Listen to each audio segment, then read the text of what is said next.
There we go. So we have YouTube's ready. Oh, there is Luca. We have Hey guys. Hey people. Miguel. Hi Colin. Nice to see you, man. Morning, Luca. How are you? Good, very good, thank you. Awesome. Great to see you around. Good, Luca. So I was just telling the guys that today we'll be talking about triads, famous triads. We Yes. we, we had a couple of sessions on triads, but we always try to give it a different, a different perspective, a different angle from the same concept. We can apply it in many different ways. I think today we'll be focusing on soloing and comping, Yes. and yeah. So we're already live on YouTube. So just remind you guys, we are Luca and Miguel. We're instructors here at the GuitarZoom Academy. Today we're giving this free lesson, and it's kind of to showcase what we do every day here at the GuitarZoom Academy. We have this kind of sessions daily, along with more personalized feedback, personalized a program that will help you build your own practice routine according to your goals. And so if that's something that interests you, and if you enjoy the lesson, we'll be leaving a link here in the chat, Yep, both on there it YouTube is. and not Facebook, but on YouTube and Zoom. So if you're interested, just click on that link, and we'll be happy to talk, to tell you more about the academy, what we do here, and to start working with you on your guitar playing. Absolutely. So thank you all for joining. By the way, anytime you have questions, okay, feel free to, you can raise your hand, you can unmute yourself, or just, write a question here on the chat box, and we'll be happy to answer. So yeah, triads. That's kind of like the topic for today, right? So we want to kind of see what we can do with triads from a comping standpoint, from an accompaniment standpoint. And what I'm thinking is basically when we have a musical situation that we're playing with another guitarist, okay? Or if we have a musical situation where we're playing with a piano player, right? So there's going to be another harmonic instrument, okay, playing chords, basically. And what we want to try to do is, add something to the music, okay? We always kind of want to think what's the best thing to do as far as, what's good for the music at that point, right? So if we're playing with another guitarist, for example, and by the way, Miguel, can you hear my guitar? Yeah, sounds great. Awesome. So if we have like a rhythm guitar player, which is playing like those big open chords or bar chords, right? Like, let's say, for example, I've got a very simple chord progression, which is kind of like an A minor and a G. Like, so I've got one guitar player doing this, like,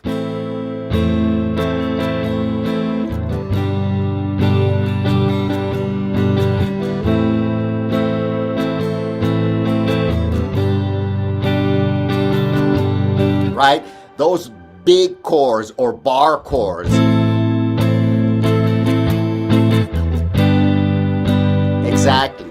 So what can we do as another guitar player, still from a standpoint of doing some accompaniment, not soloing, but giving something extra to the music, without playing exactly the same thing that the other guitar player is playing.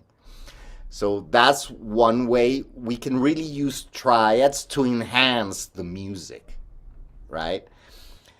And then from a soloing standpoint, okay, how can we use the triads?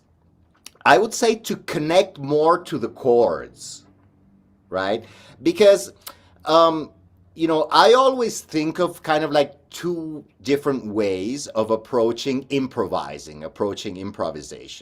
And I kind of think of it as, kind of like a horizontal approach as opposed to a vertical approach. What do I mean by this? A horizontal approach for me is like taking a whole bunch of chords that belong to the same key, at least 90% of them. There might be one chord which is outside the key, but we're thinking about what's known as a diatonic chord progression, okay? Which means that all of the chords or most of the chords belong to one key.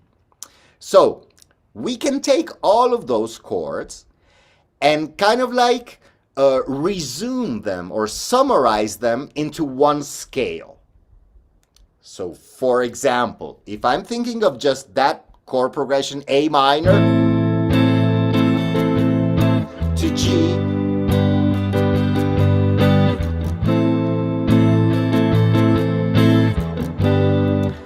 I can clearly hear, that the key is basically A minor, okay, or C major as well. But there's no C. It can be C major because it's the relative, okay. But I don't want to get into too much of the theoretical part of this. If I play A minor and I play G, my home base, kind of like the chord that gives me that sensation of rest or ease, is the first chord. It's the A minor, okay? So for me, I would say that these two chords are in the key of A minor, okay?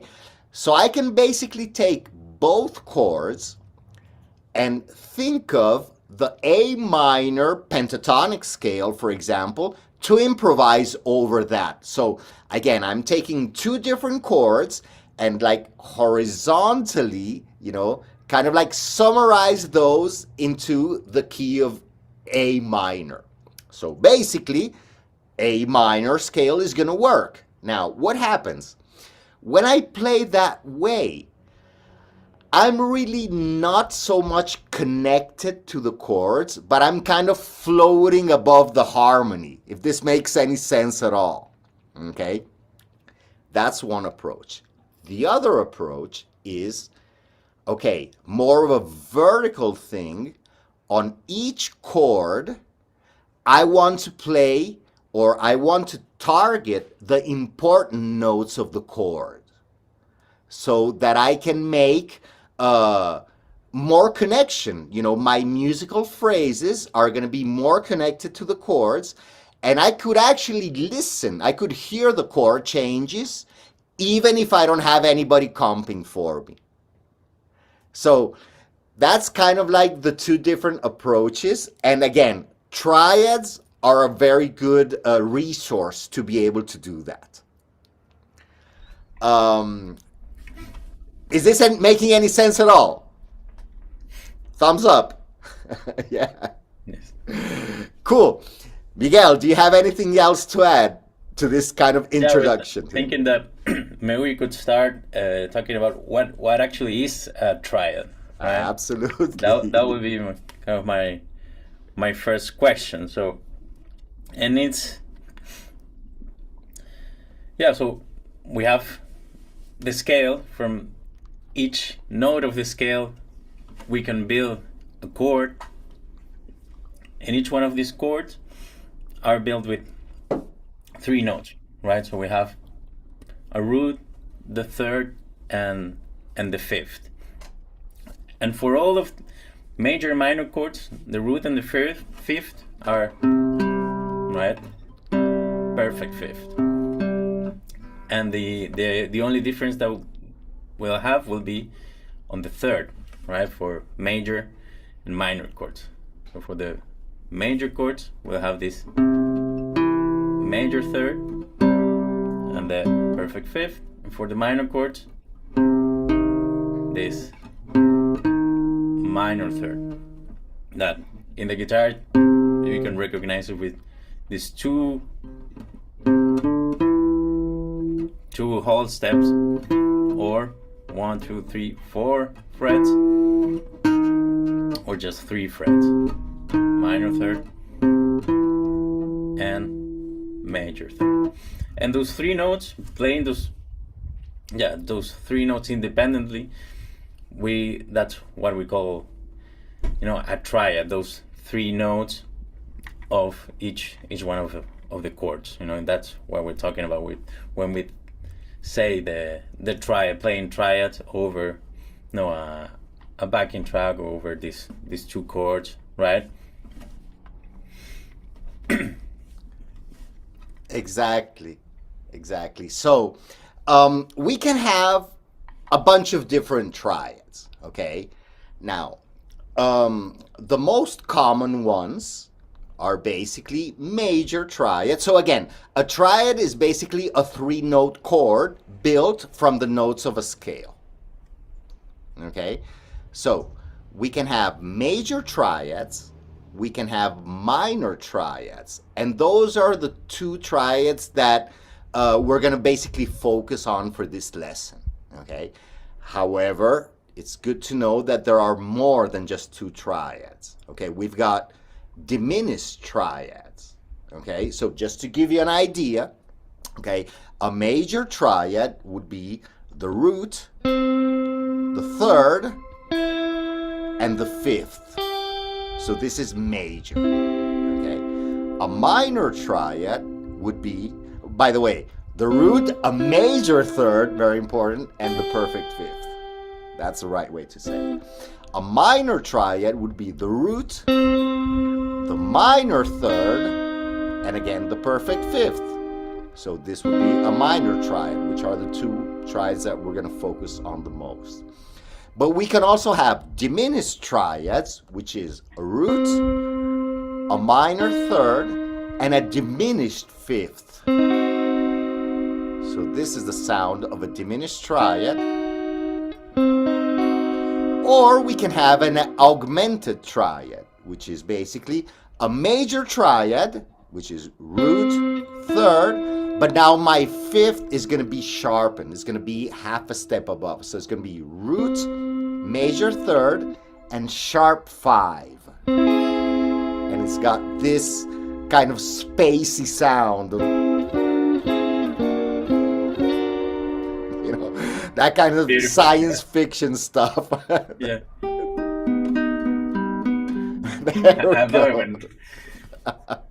Yeah, so those are basically all the possibilities that we have, stacking 2/3 on top of each other, right? Because those are how we build these chords. We put a third, and then from the second note another third, right? And since we have these 2 type of thirds, major and minor, we can have a major third and minor third, a minor and major, minor and minor, or major and major. So those are our the four possibilities of combinations, right? Exactly. So, well, now that we know how to build them, well, the first step would be learning how to play them, okay, on the guitar. So, we've got 3 notes, and these 3 notes can be arranged in 3 different ways. Okay, we can have the root, the third, the fifth. We can have the third, the fifth, and the root. Okay, or we can have the fifth, the root, and the third. And this is something that we call inversions. And again, I don't want to get too technical about this, but the important thing is that we can stack these 3 notes in different ways. So, I'm just going to take my major triad, which is C major. Right now I'm playing C, E, and G, okay? And this is one of the shapes. The next possibility, which would be the first inversion, would be this one. Okay, so now I've got the third on the lower note. Okay, and finally I've got one more possibility with the fifth on the lower note, which would be this. Okay, so again, if I still think of C as my root,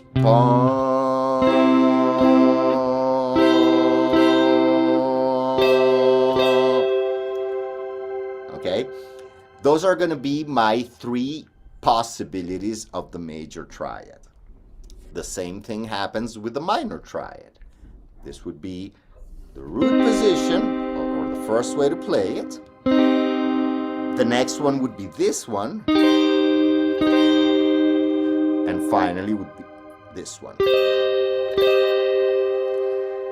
And these shapes are gonna be familiar if we connect them to something that we already know. That's something that I always mention. Like, everything new that you're learning, try to connect it to something that you already know. And what I'm thinking right now is basically, well, the cage chording system.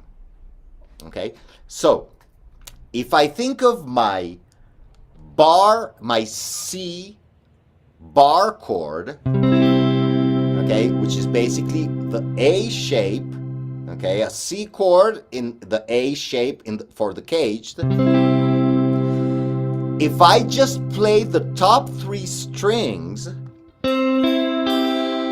I get my root position triad on this string set. Okay, so if I know this shape, and I know this is a C chord, let's say I want to play an E flat. Well, okay, I find my E flat, here's my bar chord shape, and the top three strings are going to be my triad.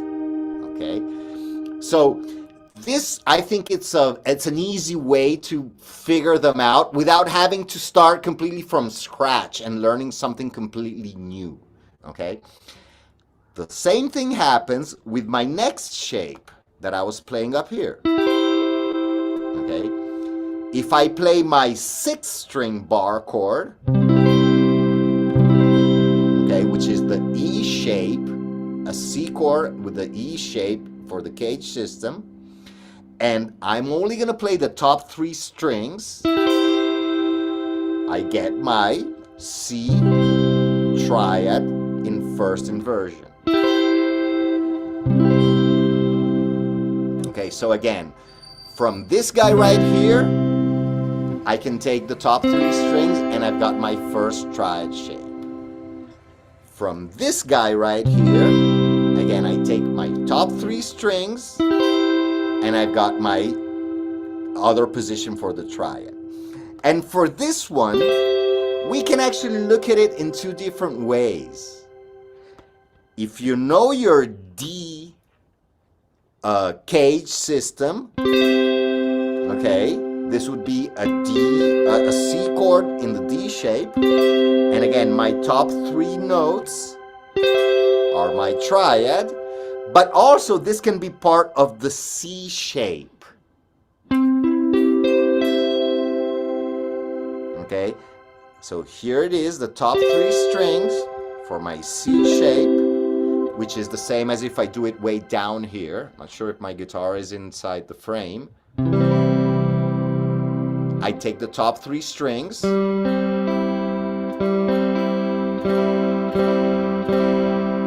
And there's my triad shape.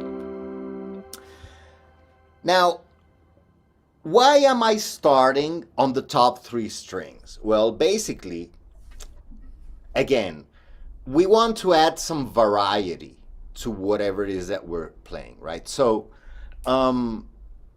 you can have these triad shapes all across the strings sets, right? We got, you know, the C shape on the top three strings, then we've got another C triad right here. I can have another C triad here or here. The thing is that most of our comping or our soloing, if we want to give it that variety, it's going to happen on the top 4 strings. Okay, so those are the triad shapes that I would recommend to learn first, right? On the string sets 3, 2, and 1, major, minor, again, major, minor, and major, minor, and on the next set of strings. So I've got major, okay,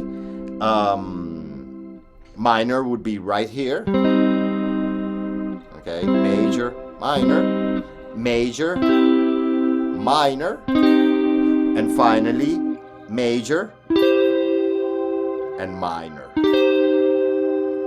Okay, so those are kind of like the 6 shapes that we want to learn at first. Start working with that. So how would I use this in a real world situation as far as comping? Okay, so for example, again, let's think about that A minor chord progression and that G chord progression. Okay, so I'm gonna find those triad shapes, again, for now just on the top 3 strings. So I've got A minor,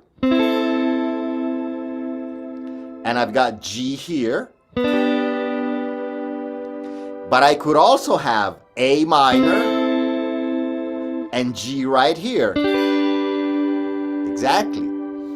So for example, I think I've got a backing track somewhere around here that has those 2 chords. So I'm just going to give you a quick example on how we could use those triads in a comping situation, okay? So we could play the chords strummed,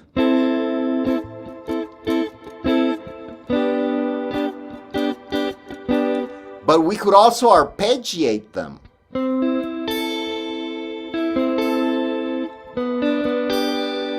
Something like that. So this is what this would sound like using those triads. So check it out.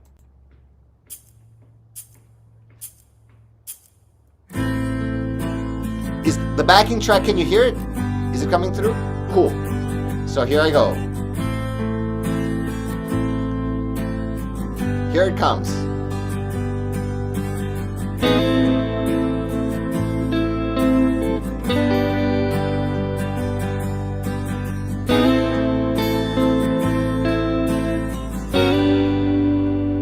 Now I can use another shape. A minor, G,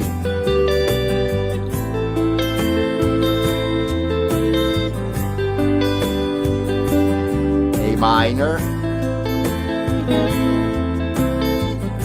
G,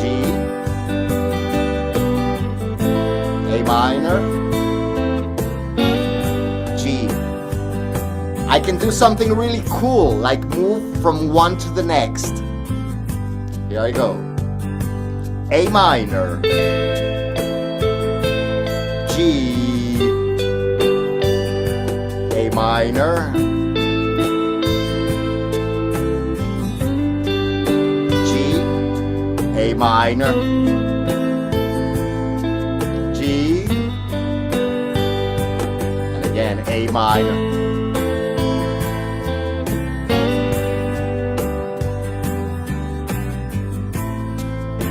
So again, I don't have to play those big chords that the other guitarist is playing. You know, I can just add a little bit of variety to the music by just using these triads.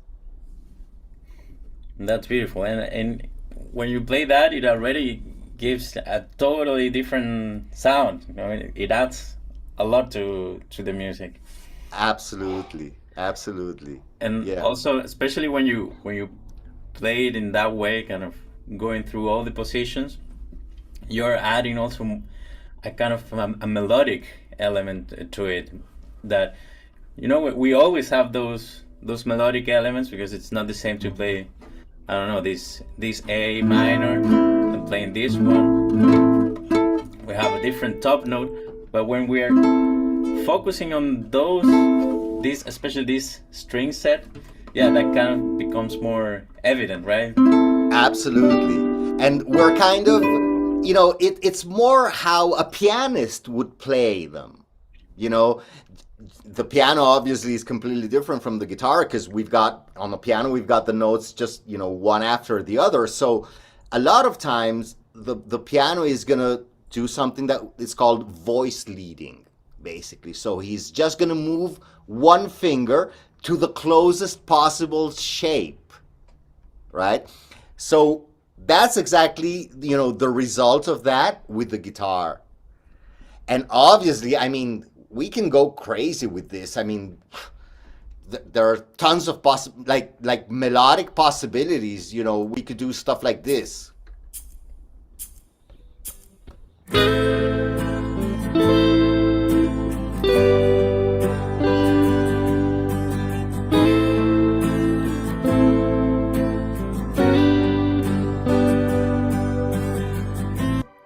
So now, again, I'm using two different triads on the same chord.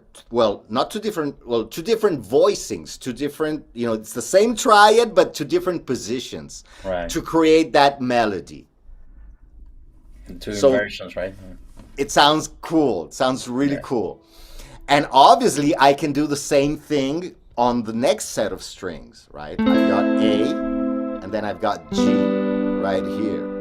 Okay, then I can have A here,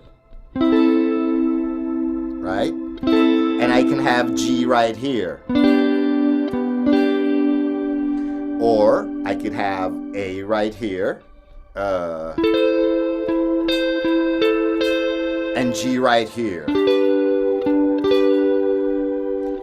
So the cool thing about playing those triads on the middle set of strings is that it opens up, my high string. I've got another possibility of maybe adding another note that can be part of the scale, right? So I got this A minor right here, but I could also add this C note, because now I've got another extra string available. So I can play.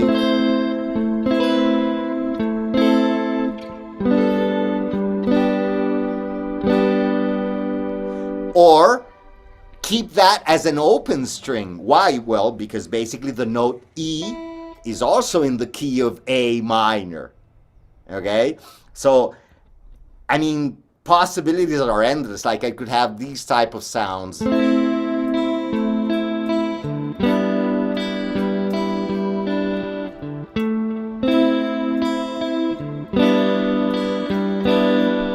Or on the higher set of strings.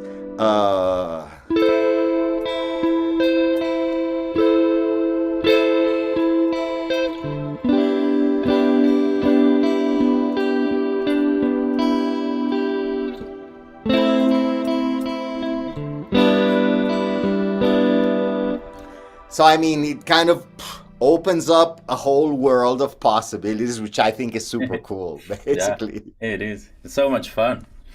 Yeah, so, absolutely.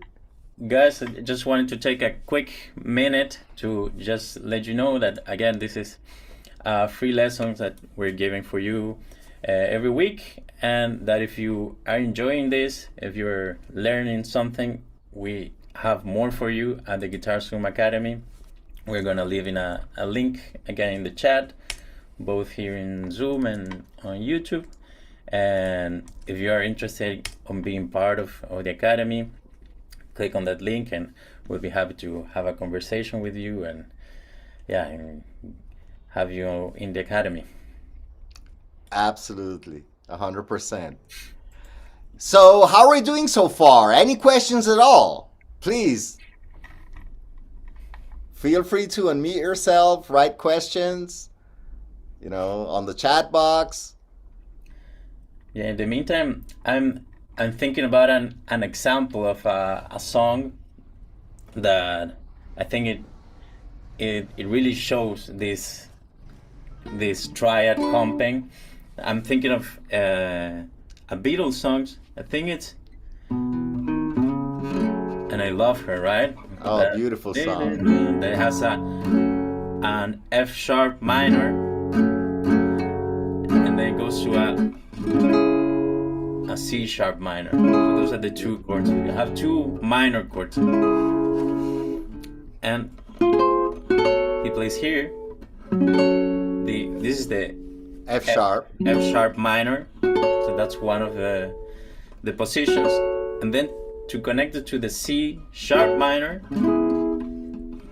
he uses this position, right? So this And is you kind have of- everything super close. Yeah, and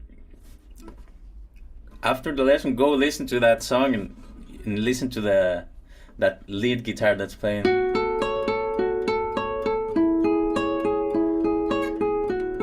He plays those arpeggios, and it sounds beautiful. And then it continues playing in that same style with the rest of the chords. So now we were Absolutely. playing it just with a 2-chord progression, but yeah, then when we start adding more chords and finding those positions and how they connect to each other, gets really fun and really interesting to play, right? Yeah, and I remember, Miguel, I think it was you that posted at some point.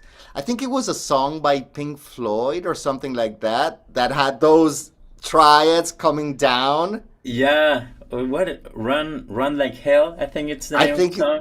Exactly, that the song is the D and G and A, and it starts here with a D. This is a D major, right? You can see it kind of from this position. Again, this is an A major. You can see it from that position. So, then it goes. There we go. So it's again D, A, G, G, back to D, back to D. then A, G, And A, and D. and you're back to D, exactly. From something that will be D, A, G, D, A, G, A. Something like that, you can come with this.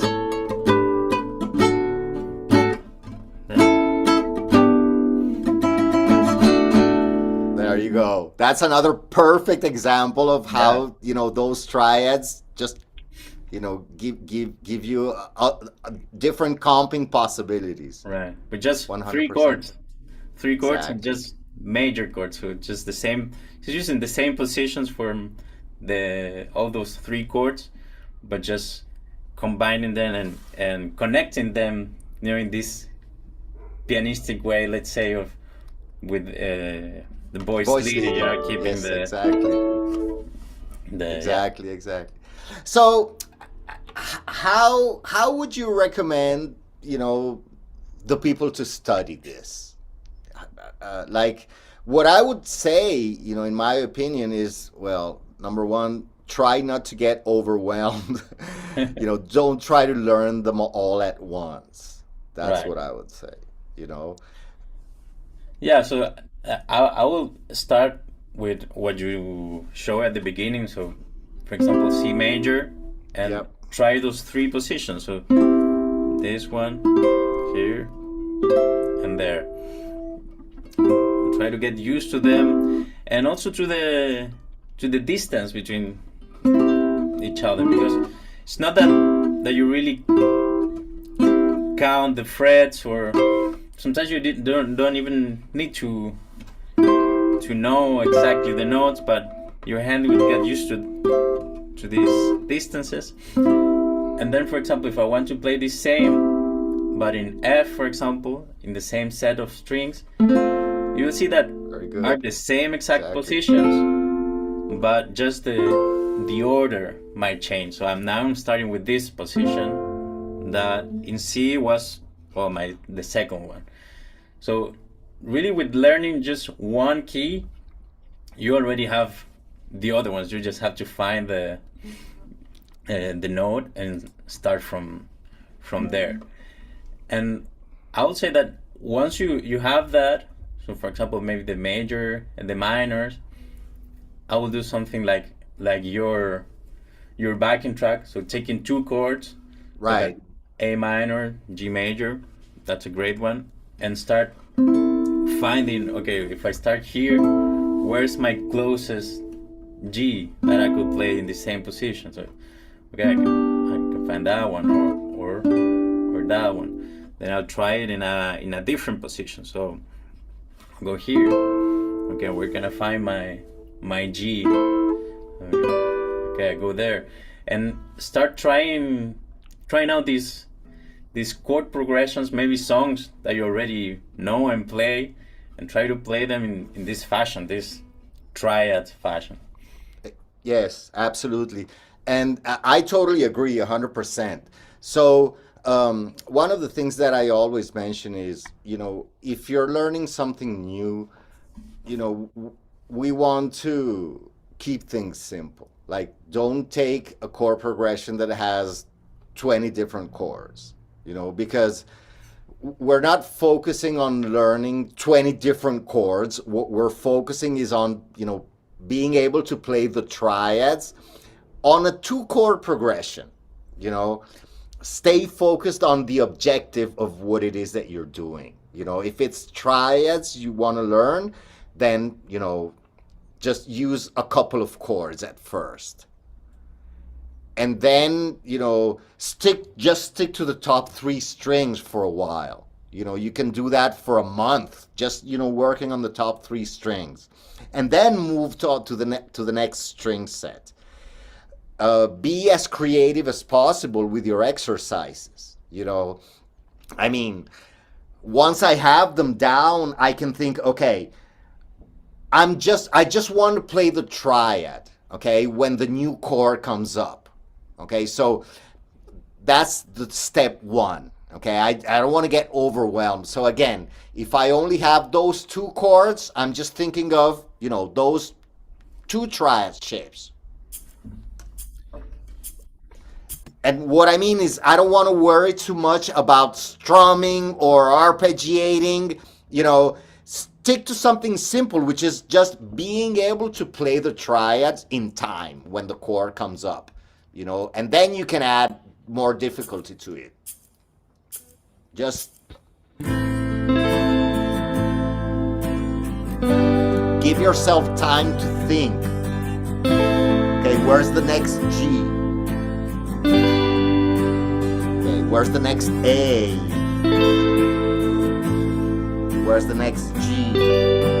Okay, so keep things simple at first, and then you can make up exercise. Let's say I want to play two different triads for every chord, whatever, something that I make up right now. So for each chord, I'm going to play two different triads or two different positions. So I can go 1, 2, 3, and now G, now A, now G.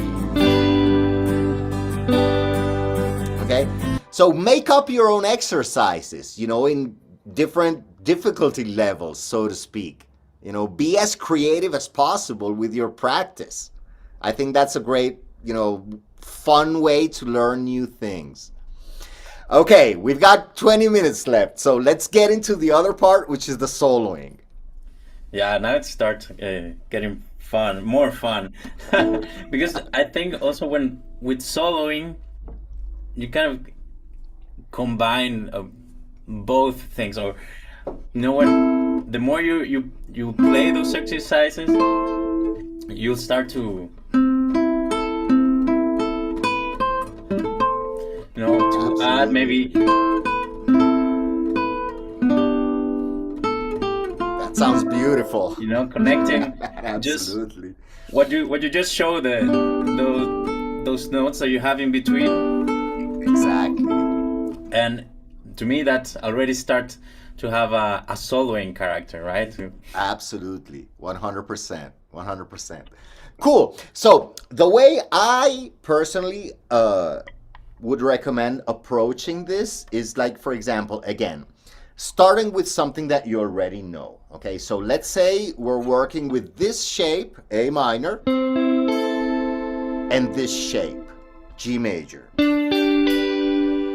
Okay, so what I want to do is use the triads to map out where are the notes of the chords inside maybe a position of a scale that I know. So for example, that can be position 1 of A minor pentatonic. You know, that's kind of like our starting point.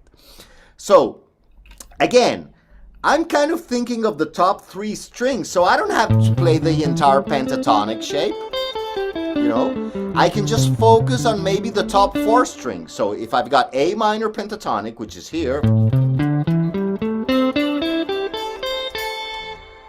I'm just going to focus on the top 4 strings. So here's the A minor pentatonic from the D string.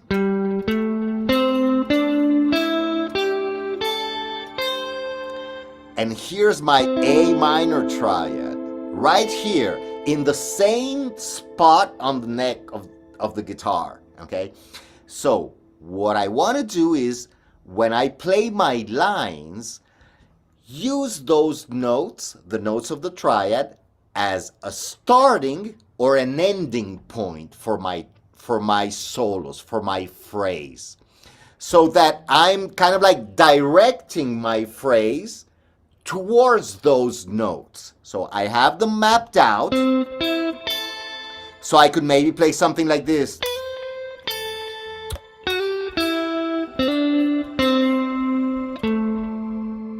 And I can clearly hear the A minor. Okay? Or start from that note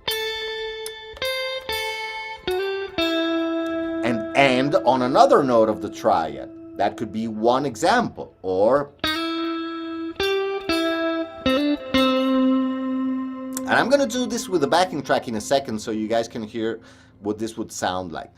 But these are kind of like the notes I want to focus when I'm improvising. I want to target those notes. And then I've got my G shape, which is kind of in the same region of the guitar. However, I'm going to find that there is one note which is outside of the pentatonic shape. So this is another great thing if we want to expand on our pentatonic scale, right? As opposed to playing this note, okay, I'm going to target the B note when the G chord comes up, so that I'm making that connection to the chord. Then the next note of the triad, no problem, it's inside the pentatonic shape. It's right here. And the next note of the triad is also inside the pentatonic shape. So there's only one note which is outside, but it's very close. It's just one step, or a half a step or one fret beneath one of the notes of the pentatonic scale. So now that I have these notes mapped out, I want to kind of demonstrate the difference from just using like one scale to play over both chords, which was one thing that I talked about at the beginning. It's kind of like the horizontal approach, from the vertical approach, connecting those triads with the chord tones, okay, so that you guys can hear the difference. So if I would just use the scale without even thinking about, you know, the notes of the chords, it's going to sound okay. I mean, it's going to work, obviously. There's nothing wrong with that. But I'm not going to make that same connection to the chords. Check it out. Let me see.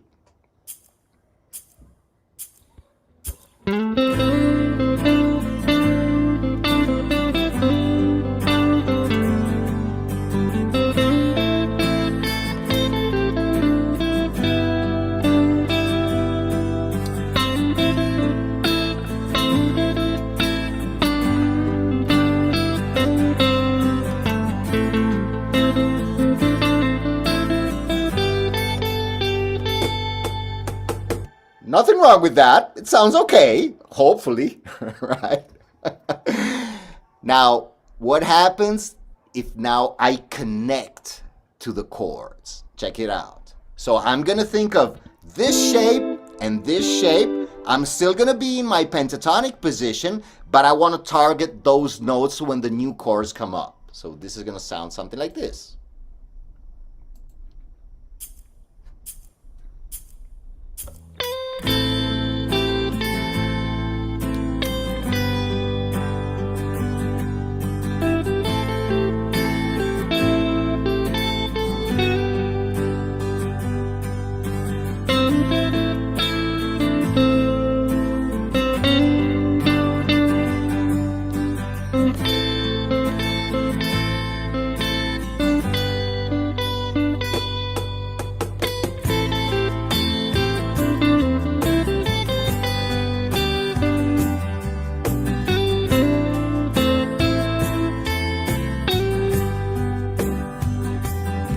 So, I mean, for me, I could play that without the backing track, and if I hit the correct notes, you know, I'm gonna hear those chord changes.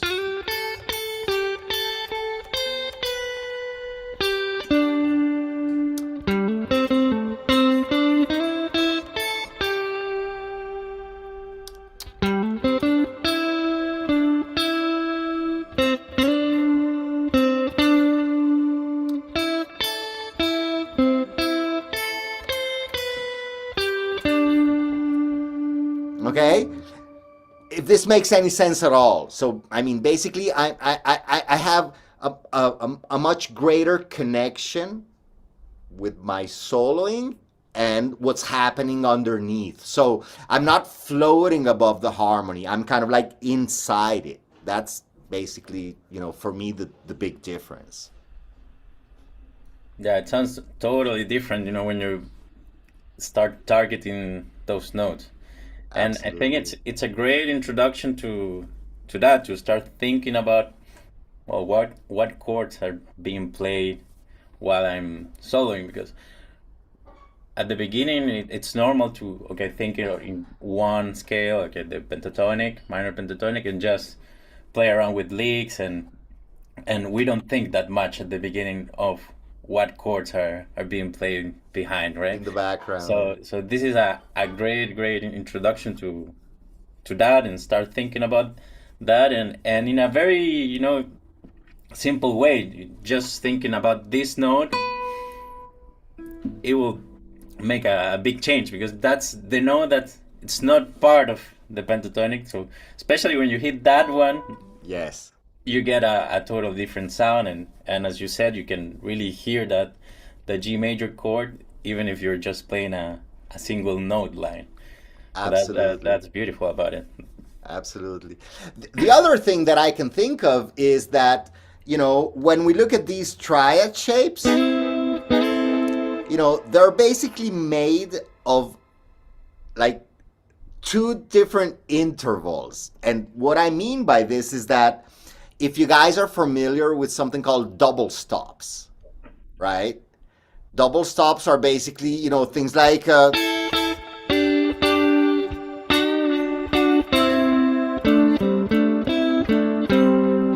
it's when we basically play two notes at the same time. So we could use those triad shapes to find the possible double stops, right? Because on the A minor triad, I've got these two notes. I've got these two notes to play as double stops. But I also have, you know, skipping one note in between. Okay? And on the G triad, the same. I've got this as a double stop. I've got this as a double stop, and I also have this as a double stop. So I can also use the triad to find, well, the different possible double stops I have. And, you know, I could use it, I don't know, maybe something like this. Let me see what I can do with that. 2, 3, and...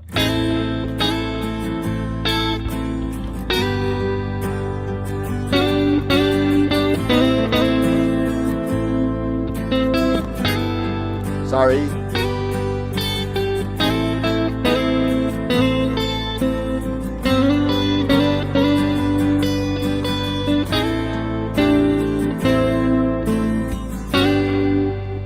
For example, again, keeping things simple at first, but, knowing where to go. It's kind of like, we have the control of where we want to go when we kind of know, where things are on the guitar. Basically, I think it gives us more control, 100%.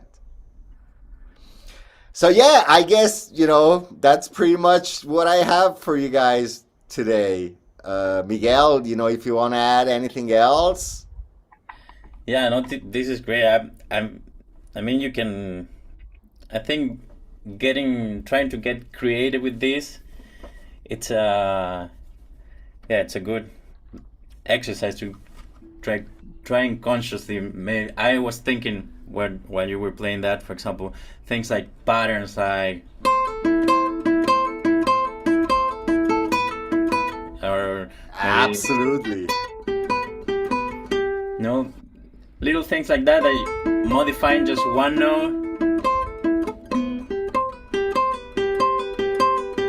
That sounds beautiful, man. Absolutely. And you can get, trying to create your own exercises, maybe moving that to the other position. That would be kind of also next steps of how you can work with this. Then I was thinking of other examples. For example, it comes to mind the Stairway to Heaven, the very iconic solo. That is, when you play, it's pretty much like in a A minor pentatonic again, but we get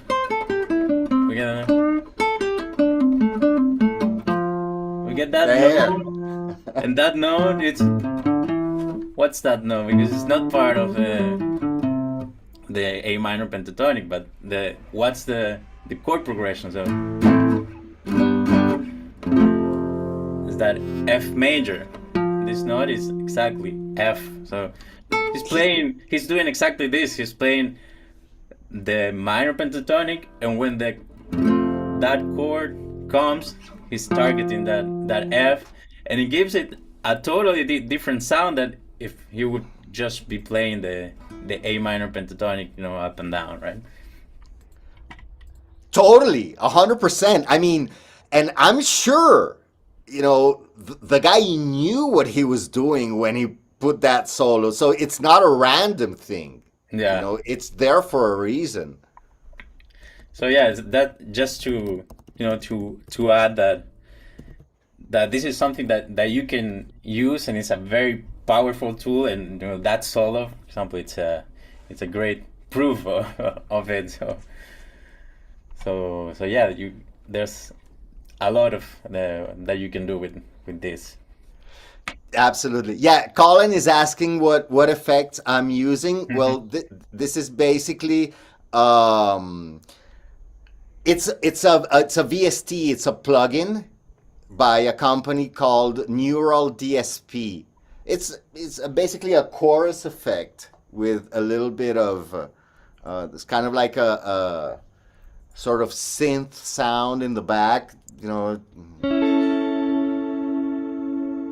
very faint, but it gives it a bit more of depth to the sound. I love clean sounds. I'm a sucker for clean sounds. but yeah, this has got a bit of a chorus, and that shimmy thing is it's from this plugin. It's called Neural DSP. It's the company that makes them. Let me just copy it here in the chat. And I'm not sponsored by them at all, by the way. I wish I was, because they're not cheap. Yeah. No. There you go. Yeah. Well, guys, I think we can pretty much wrap it up for today, man.